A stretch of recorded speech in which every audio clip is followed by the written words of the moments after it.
A top economics academic warned the ongoing digital tax row between Joe Biden and Boris Johnson could threaten prospects of a post-Brexit deal, as the threat of tariffs on UK goods shows relationships with the new administration has gotten off on a bad foot. International economics professor Keith Pilbeam at City University in London warned the digital service tax introduced last April could threaten an American post-Brexit trade deal, as the US feels the tax unfairly targets them.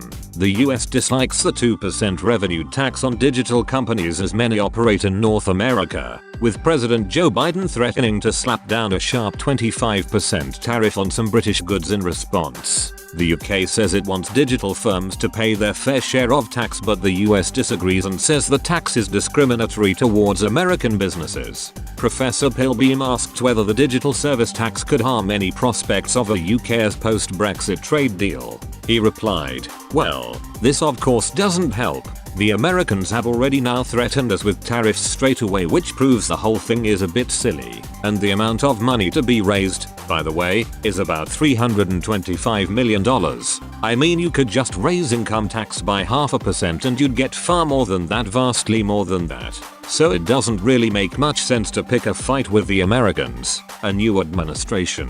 Earlier in his interview, Professor Pilbeam was asked whether it was to be expected to face US tax measures after taxing them. Prof. Pilbeam said, "Well, a digital service tax sounds like a good idea, except until you actually try to implement everything.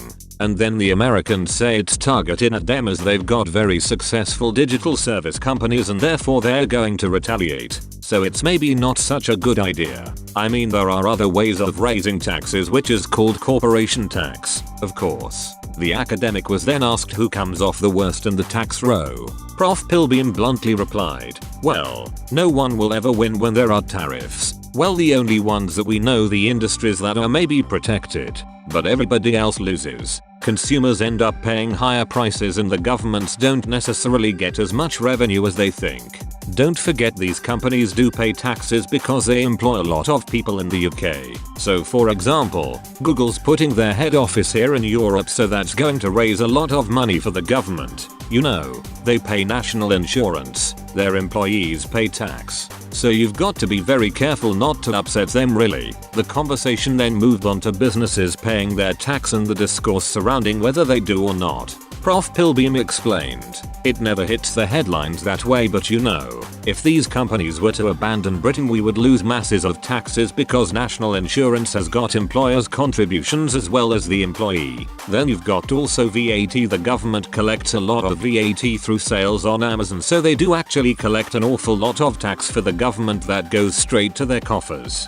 The digital service tax is reasonable in the sense that it's only 2%, but on the other hand, it's not reasonable if these companies are already paying a lot of tax without hitting the headlines. And profits are what should be taxed and not revenue.